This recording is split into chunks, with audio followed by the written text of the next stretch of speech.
I've got an exciting lesson. It's exciting for me. It's a little fundamental, maybe. Um, but I have noticed that when I teach how to pull up a loop, okay, something as simple as that, it's amazing how many people never heard some of the tips that I include in my training. So I wanted to do this as a lesson, mainly because I want to practice juggling the multiple cameras. So if you were on super early with me, the earliest I can go is 20 minutes before.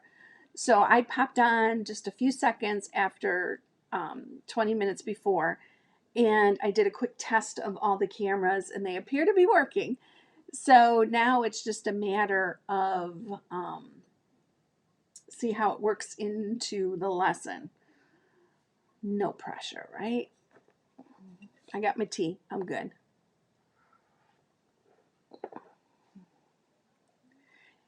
Does anybody have questions about the Zoom hook-in tomorrow? It's tomorrow at 4 o'clock and then Saturday at 4 o'clock.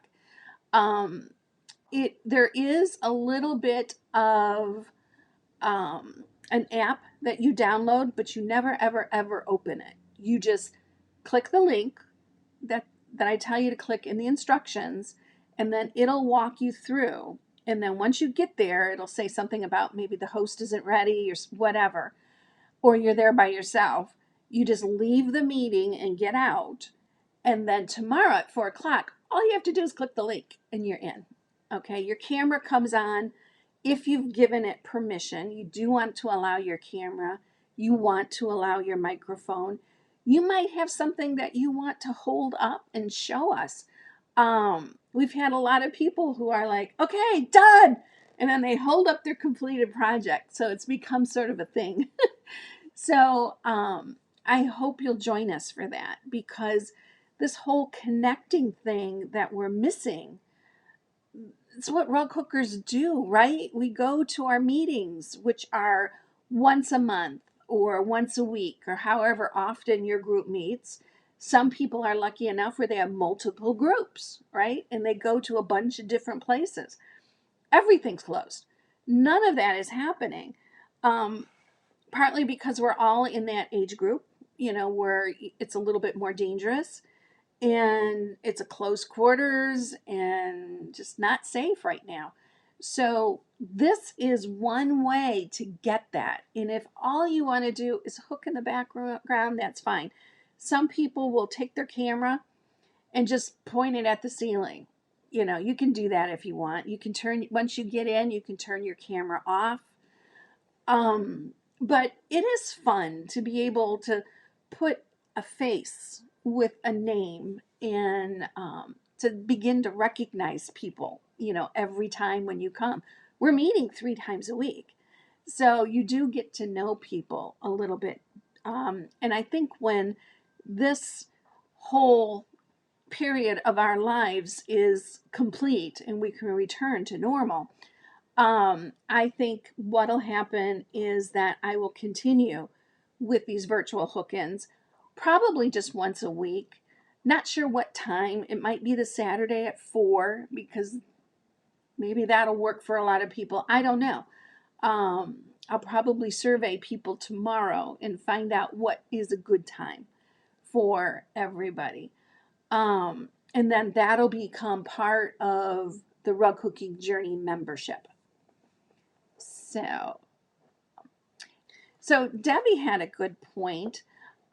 She says, actually, there's no guilds in the area that she's aware of. And that's another reason for doing this, is for people who don't have a group. I've had people come to this 3 times a week hook-in who say, this is so cool. I've never hooked with a group of women before. So, so even if you don't have a group, this is a great way to get around it. Okay. Okay, so let's get started. My camera switched automatically to getting the finishing part of this done. Let me clean up the shot a little bit. Okay, so this is a piece that I worked on in January. It was part of Deanne Fitzpatrick's harbor class, and we saw her hook an 8 by 8 inch square, literally with no editing, in 53 minutes and 53 seconds. And we wanted to see just how different our timing was. Well, let me tell you, this took a full day. I was with two rug cooking friends, and we all worked. We worked in the morning. We took a break for lunch, and then we worked in the afternoon a little bit. And then I hooked on it several more times. So it took significantly more than 53 minutes. Okay, so let's get started. This is my little finishing tool. Okay, and this is something that you can get on my website. It's free. I'll just tell me you want it and I'll pop it in the package. Um, the other way you could get it is if you send me a self-addressed stamped envelope. I'd be happy to pop one in an envelope and send it out to you. But it's nothing special. It's really just a piece of cardboard. It's really stiff cardboard. So my husband cuts these on the bandsaw, and then I carefully sand all the edges, which is the worst part. And then I put a label on it, basically to help you remember where it came from. And I'm hoping when you see this, you'll think, oh, maybe I should check her website. And then you do. So that was the reason for sending these out. It's kind of like a business card, but it's a useful tool. It's 1.25 inches, and that is the perfect measurement for rug work. So what I do is I snug this up along the side. I put my pencil in the ditch and draw a line. I anchor it with this finger. I point the pencil in the direction it's going, slight downward pressure, and I just pull. And then I come to the other side. And if it jumps like that, I just move it. I don't know, is that one? No, that must have been from something earlier.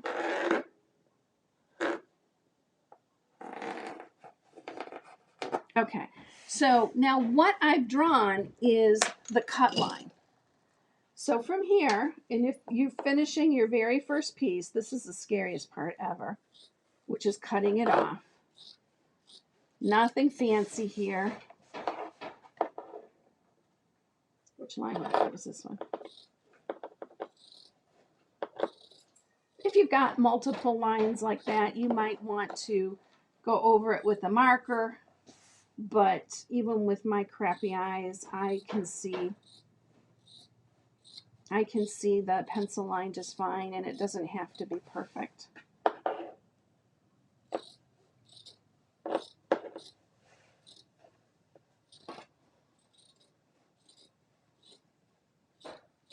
Okay. So there it is, all cut out, ready for the next step. So the next step is to zigzag the edges. So let me flip the camera over to the sewing machine.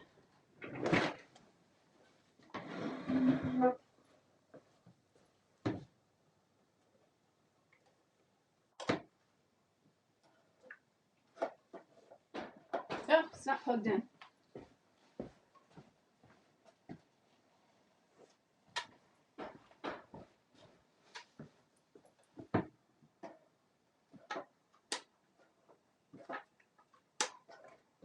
Oh, son of a gun. It worked a minute ago.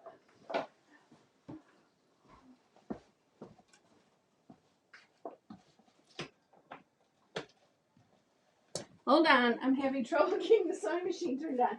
It worked. I did test videos.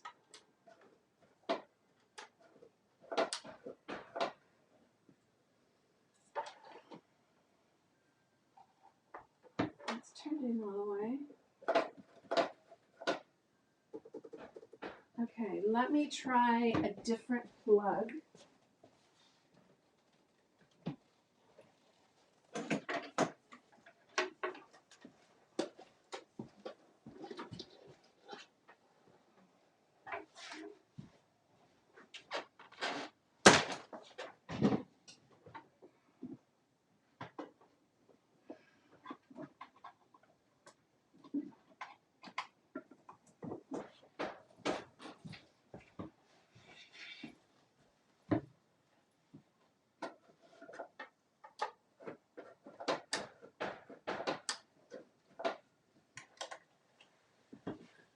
Okay, so as what happens in live video, I am going to have to troubleshoot that.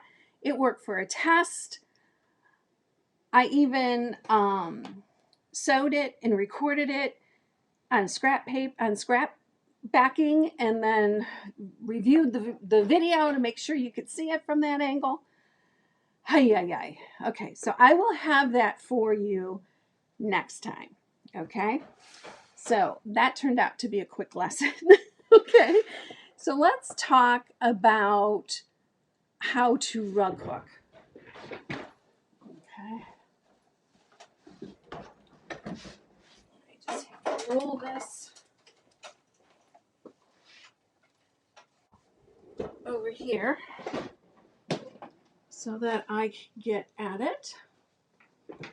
Okay, so what I am hooking in here, turn this way so I can see and get my voice closer to the mic. Okay, so this is window screen, nylon window screen. I do not ever recommend hooking on this. I have to say it, and I have to say it loud like that, because I have been emailed by people who said, why would you ever hook on that? It's terrible. You're right, it is terrible. The only good thing about it is that when I put my hand underneath, you can see what I'm doing. Okay, let me fix that camera angle just a little bit.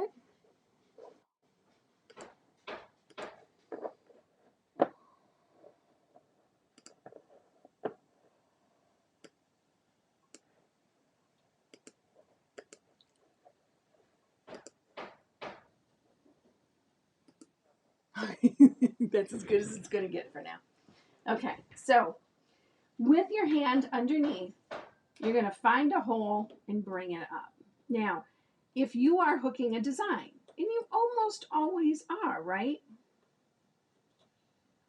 You want to make sure that wherever that line is, let me draw sort of a imaginary pattern.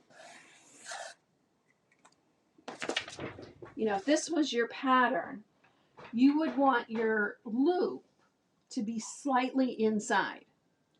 If you hook on the line, half of your loop is outside and half is inside. So you're automatically half wrong. So you want to be well inside. You want to be able to look down at that after it's hooked and still see this magic marker line. Okay? So here I pulled up a tail.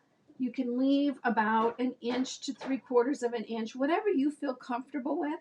When I cut a tail, I grab it and pull on it, just because I think it hides the tails better.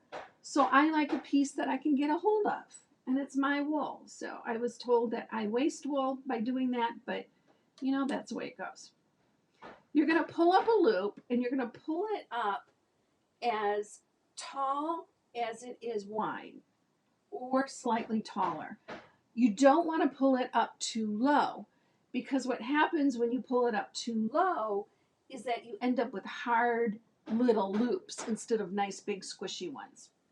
Then you don't count the number of threads. You simply put your hook in where you think it needs to go, scoop under that piece of wool, and then bring it out and roll it towards the work that's already done. If you pull it up and do it this way, that last loop is going to pull out. So if you've got that problem, which is very common for a beginner, when you pull up that, make sure you pull it towards the work, regardless of the direction that you're hooking. If you're hooking from the top down, then you would pull it this way. I prefer bottom up. That's my favorite direction. Ooh, and that. My backing split. The only other backing that happens with is burlap. And then that's how you would continue. You want to put these loops close enough that they touch, but far enough apart that it doesn't cause them to lean. So let me show you what I mean by that. Okay, so when you've got your loops and you look at it from the side, if this is your backing, this is your loop coming up, right? If you pull up your loop too short, it's just going to do this. And you're going to have to put in more loops because it doesn't get nice and big, you know, like it is here.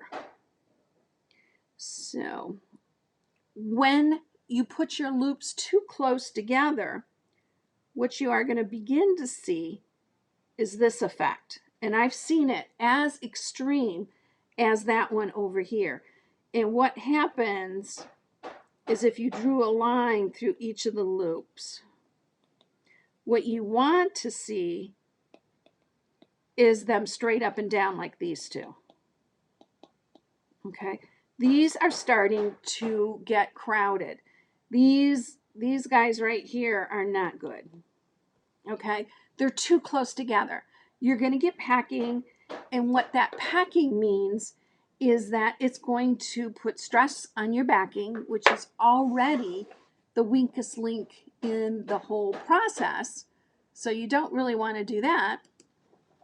But it's also going to use more wool. It's going to cause your rug to hump up and to curl. It's not going to lay flat. You'll have to push on it really hard. And when you're pushing on it, you're stretching that backing even more. You'll just be fighting it. So if you're a new rug hooker, what I want you to do is to play a game and see how far apart you can put the loops without backing showing through. Now, what you see on the back, you will always be able to see pieces of the backing. So it's not going to be completely covered in the back. Don't even try to attempt that. If you do that, you're putting your rows too close together. Spread them out. Give them room to breathe. Give them room to stand up nice and tall. Okay? So let me scan. Where was that one? I want to remind you to, because this is going to be really tough with all these comments, for me to go in here, especially with my crappy eyes, and find, I wish I could outline them. I know I had a question up here. Okay, so whoever asked the question that was up early on before I really got started, can you ask it again? I'm going to go down to the bottom. Erlene, you don't have a Q in front of yours, but for next time, when you ask a question, just put a capital Q and a question mark. I thought it was going to make it easier for me to see. Obviously, it's not working that way, but she's asking, how do you hide the ends at the beginning and end of the row? You don't hide them at all. Let me show you on something that's in progress.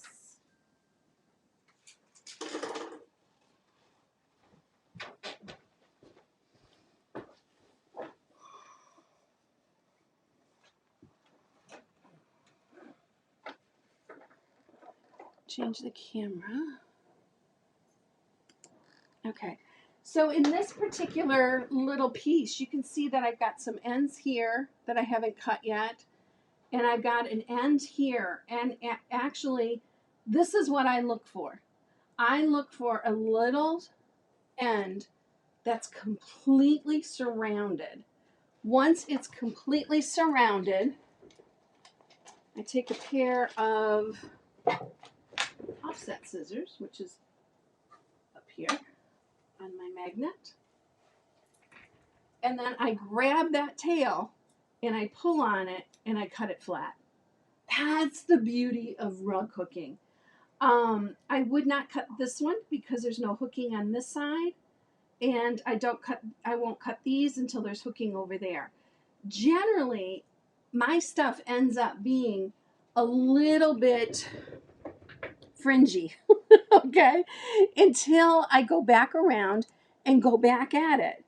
But what it does a couple of things. It tells me areas that I still need to hook, and when I pick up my scissors, I pick them up and I'll clip 10 or 20 tails.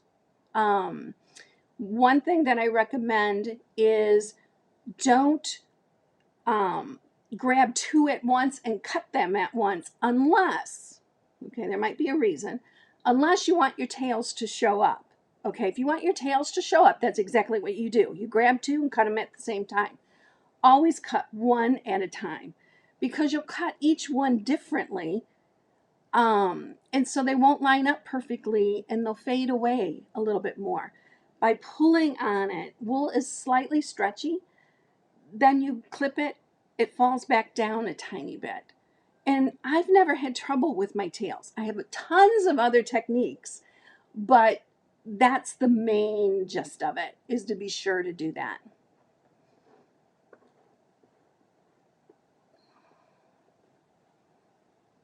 Okay, Betty Jean is saying, you have just explained why I can't get my rugs to lie flat. They are almost flat, but do curl a bit. Thank you. You're welcome. The other test that I'll do, if I'm working with a student and they'll say, do I pack? First thing I do is I put my hand on each side and I press. If there's room, if there's movement, if those loops can be compressed, you're probably not hooking. If it's hard as a rock, you are packing, okay? So you need to move it out a little bit further and take care of it that way. Again, it's fewer loops. It covers more area. It looks more relaxed. It's more fun to pull up because it fills up the area faster, just all the way around. Now, Betty Jean, what you can do, and we'll be covering that on this little finishing method. Now I'm a day behind, so I don't know what day it'll be, but at the beginning of my lessons on Monday, Wednesday, and Friday, I will cover the next step with you. And one of those will be to do a final steaming. I've already done one steaming, and then once I get it whipped, I steam it again. So steaming could definitely help your rug on that. And where you want to go is to cyndigayrugcooking.com/FF for fold forward. That finish will show you everything that you need, and it will guide you through how I steam a rug. Yeah, April was saying, she says about steaming both sides and how long to dry. Yes, I steam the front, I steam the back, and then I steam the front, and then I steam the back, and I keep steaming it until I'm satisfied that I've got it. How long to dry? The bigger the rug, the more important the piece, and the more critical it is for it to rest. Several days at least. I schedule a week. I let it sit for a week. I just steam it and then ignore it for a week. You can put it in on the floor, like in front of the TV, because no one ever walks there, right? You can put it like in a spare bedroom. I do like it laying nice and flat. An ideal situation would be if it was like sitting on a screen. So if you had a deadline, you could grab a screen from one of your windows, make sure it's clean, and then prop it up, put a fan underneath it, and put that rug there, and that would speed up the process if you can get that arrangement to work out for you. But usually for me, it's on a table or a surface where I steamed it. If it's small enough, and it just sits there until I'm convinced it's dry. If you touch it and it feels dry, but it feels cold, it's not dry. It's still wet. So you're going to want to wait until when you touch it, it does not feel cold. There's an absence of cold. Then it's probably dry. What happens is you are steaming these fibers. In whatever position they dry in, that's how it's going to stay. Okay, so if you steam it and then roll it up and stick it in storage, guess how it's going to stay? It's going to stay perpetually rolled up. It's going to be hard to make it lay flat. Your rugs should just boom, lay flat on the floor. And the secret to that is making sure that they dry completely. Erlene says, I have seen where ends are tucked in under the previous loop. Yeah, do that if you want, but that's not for me. I'll hide the ends instead of putting them all at the end of a row. When I get to the end of the row, I'll just turn and I'll put the ends in the middle. I don't do any of the fancy hiding your tails. Um, Life's too short. I don't want to spend my time that way. It doesn't make me happy.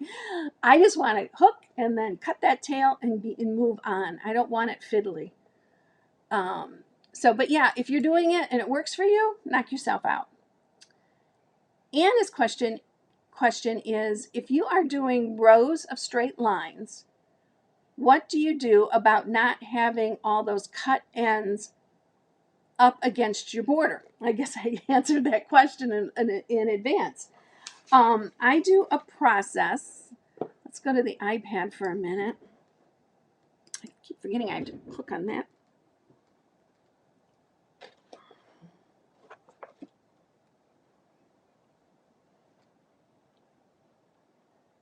So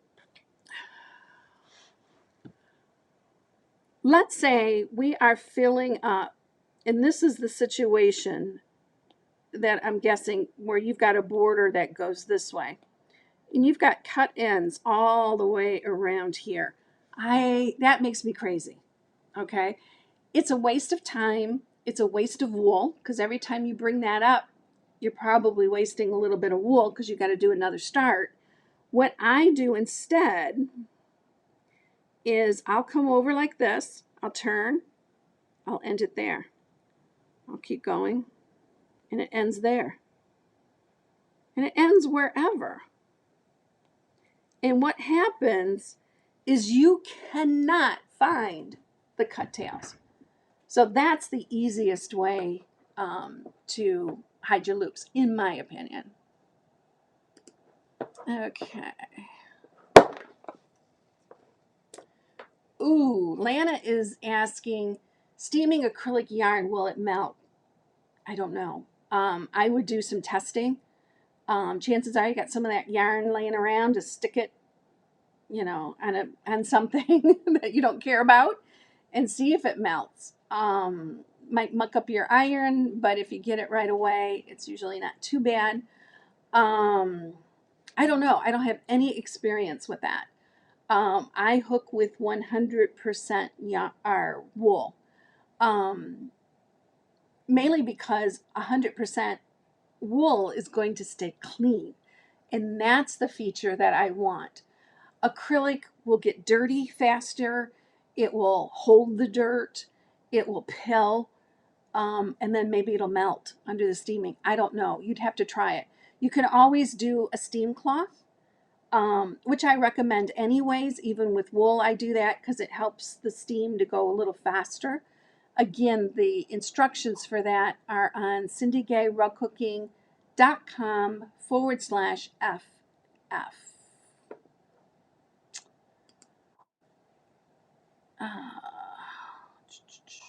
Oop, it's moving. Okay, my eyes can't do that. Oh, Megba's got her wool today. Good. And Patrice is saying, yes, acrylic yarn will melt. And so is Deborah. Yep, it'll melt. It's just the nature of the beast, But if that's all you've got, then that's the way it goes.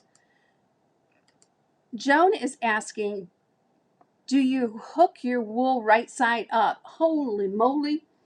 Okay, so first off, I can't see anything that's this close. Okay, which is about what this is. Okay, I can't see that. There is officially a right side and a wrong side. I don't teach it much because I don't care about that. I work with a lot of textures, and the reason I like textures is because the colors are all messed up all in one strip of wool. Hooking on the right side of the wool, whenever you hear someone say, this is what you should do, always ask why. Why should I do that? Why is the right side of the wool up important? And it was important back in the 50s, 60s, and 70s when they were hooking rugs to mimic Persian woven rugs. And they thought that the light would reflect off the two different sides of the wool differently, thereby making that solid color less smooth, less factory-like, okay? They also did not model their wool. They worked very, very hard to get a very even dye job. We don't mess with that. We want the modeling. We want it messed up, okay? We do that on purpose. So you have to figure out why that's important. And I had one lady who was looking at the Village of Pemberville, and when I taught how you turn the strip and go back the other way, she says, yeah, but now you're hooking on the wrong side of the wool. And I'm like, okay. And she got down on her hands and knees, and she looked really, really close. And she goes, yeah, right here, you put it on, it's on the wrong side. Who's looking at my rug on their hands and knees? Okay? I don't care about that. You might, and if it makes you happy to do it that way, then by all means, knock yourself out. But not something I want to mess with. Okay, so that was that. Diana is saying, oh, I think it's to the acrylic question. No, go. There we go. Diane says, not if you use a wet towel over it. And that must have been for the acrylic yarn.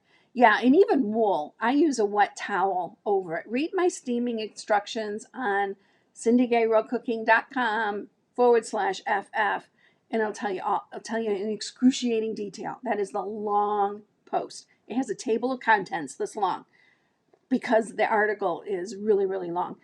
It is super long so that if you are a member of the rug hooking journey, don't go to that URL I just told you about. Okay, go into your dashboard, go into the course called The Basics, and look for finishing and print out the PDF.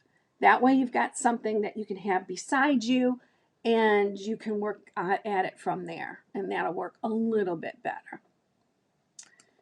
So Deb is saying, when you turn the hooking at the end of a line, how do you keep it from twisting on the back? There's going to be a little bit of something, but a little bit of something to me is better than a tail. But here's how to get less something than normal. Normally what people will do is they'll start hooking, and they're hooking like this, and then they turn around with their hands and stuff all underneath, and then they start hooking back the other way. And that causes a bump, okay? So what you do instead is you start hooking.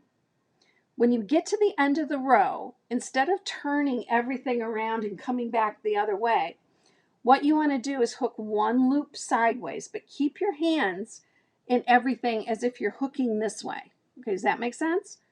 You're hooking, hooking, hooking, hook sideways. Okay, so for those of you who know the names of the fancy stitches, that one's called tunneling. You could take a knitting needle and put it through the two loops, and it would be a tunnel, right? So hook, hook, hook, hook, come over here, hook one, then adjust your hands and come back the other way. That seems to leave a smaller bump on the back, and it's super easy to do. Okay, so Rennie is saying, I had some acrylic sparkly wool shrink. So now I hook it extra high and it'll shrink to match the 100% wool. Yeah, if you're using unusual fibers, you're going to have to deal with them on a case-by-case basis, for sure.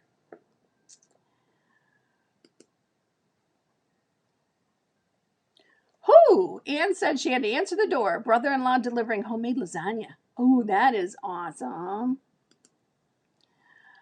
Cheryl is asking, when you turn a row without cutting, how do you get the last loop to be parallel?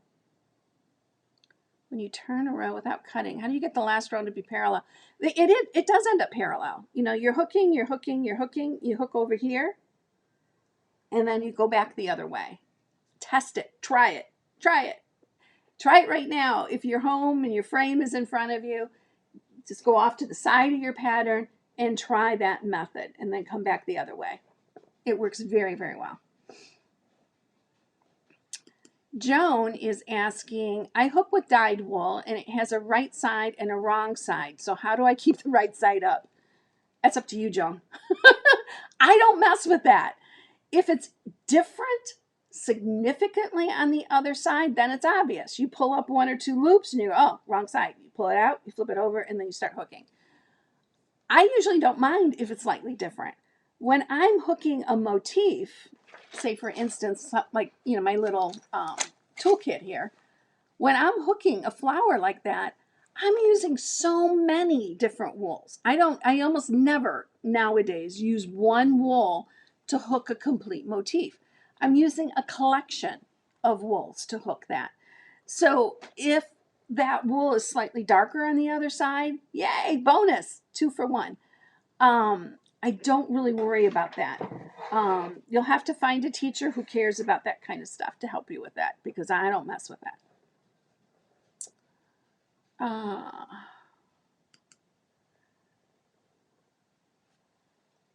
Diana says, I have done it and had no problem with it melting. I'm assuming we're back on the yarn.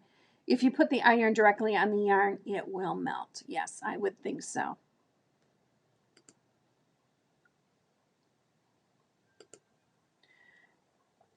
Deb is saying some wools are different color on the front and the back. Twisting would show.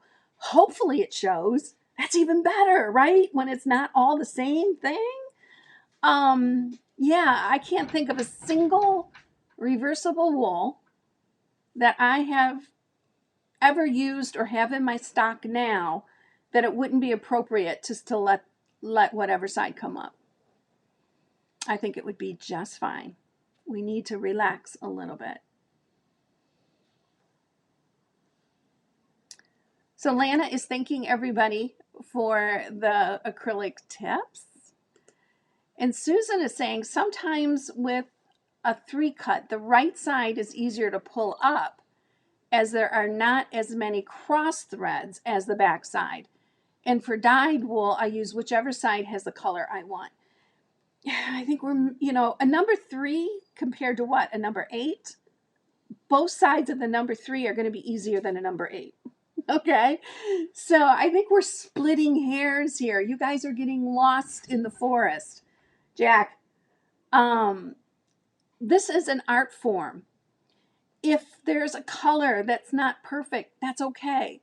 Antique rugs, when they got to a certain point, they ran out. They just grabbed whatever else they had that was close. They didn't have enough black, they used navy.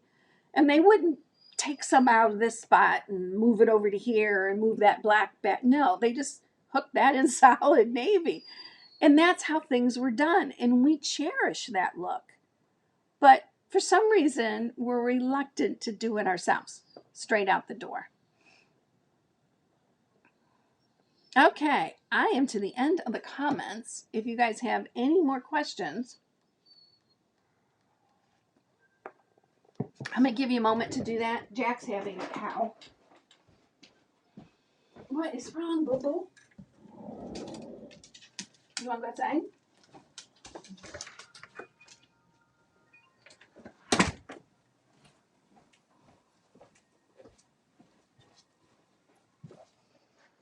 Okay.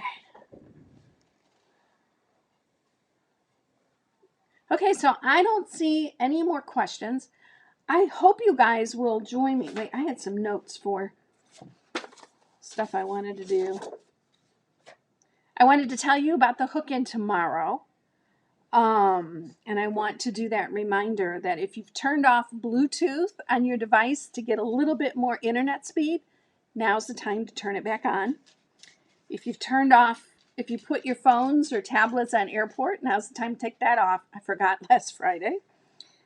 And the next wool sale is April 25th. So put that on your calendar. It's for 2 o'clock. You do have to go to the link on my homepage and register for that. And then once you're registered, you will get an email automatically from Zoom with a link that you click on, and then away you go.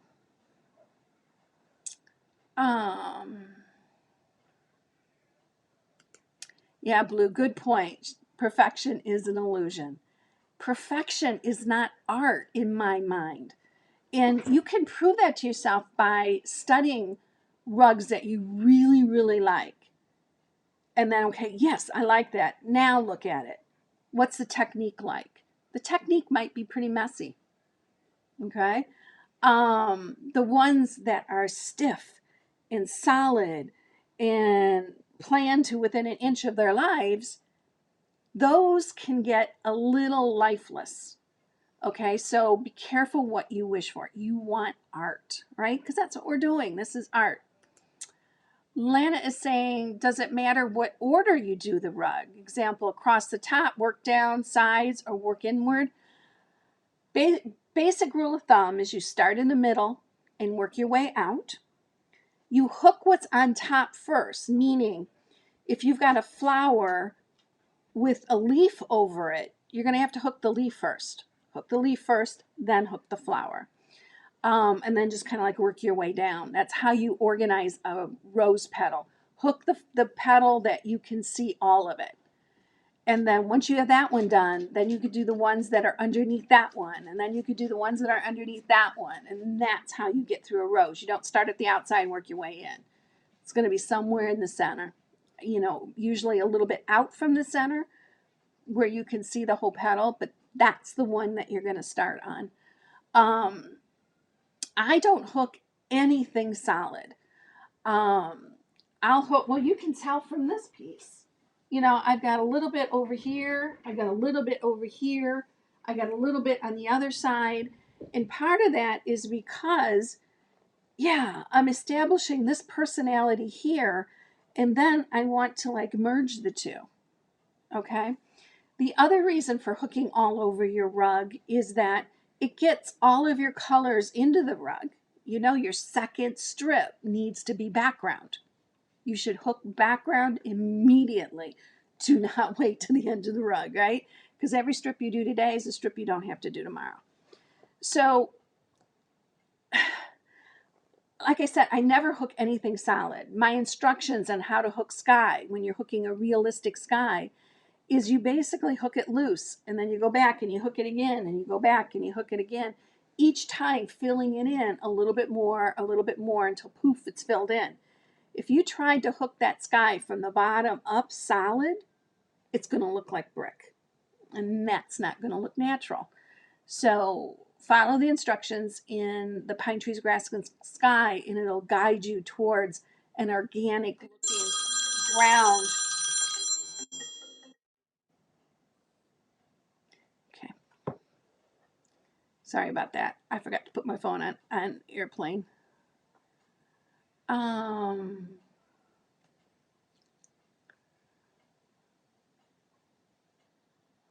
Okay, so I talked about Lana, and you're welcome for the classes. Donna says, I have some old bonded wool. That is the only, I think, has a right sign.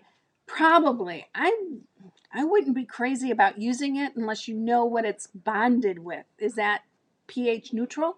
If not, it's going to rot faster than the rest of the wool in your rug, and that could be an issue, 25, 30 years from now.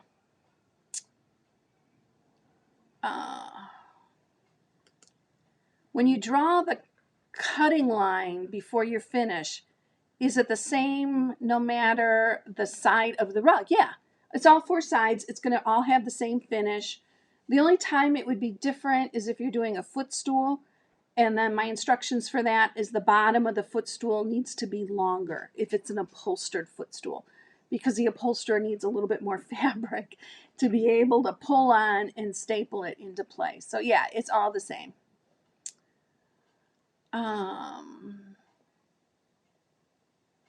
Yeah, Benny, you're saying this one just happens to be a square. Why is that not adding your comment? There we go. Oops. She says mine is 6 by 7.5. You would just put this all on all four sides, and this would be the same. So it doesn't matter. I don't do the measuring because I can't see up close. and it's too hard for me to focus on 1.25 inches. Putting this up there, putting this down, zipping it, boop, boop. I don't have to think about it. This lives in my toolkit. So it's always in there. So I know where it's at. Do we have to register for the wool sale each month? No. Register once and you're on there until you unsubscribe.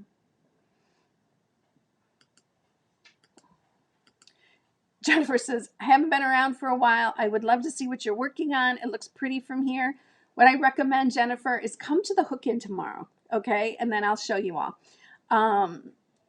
Right now, at this angle, I've got stuff above me and for filming, and it's just not the best position for me to be doing that in right now.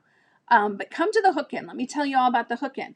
It's on Zoom. So if you've been with me from 2016, 2017, 2018, 2019, and you watched any of those lessons live, you have Zoom already on your device. You don't have to do a dang thing. You just go to my homepage and click on the link for the hook-in, and boom, at 4 o'clock, you're in. Make sure you allow your camera. Make sure you allow your microphone. If you don't, you won't be able to talk to us, and that'd be a shame because we really want to, connect up with you. So that's it for today. Now I need to break down these cameras and figure out where I'm going to store them from now on.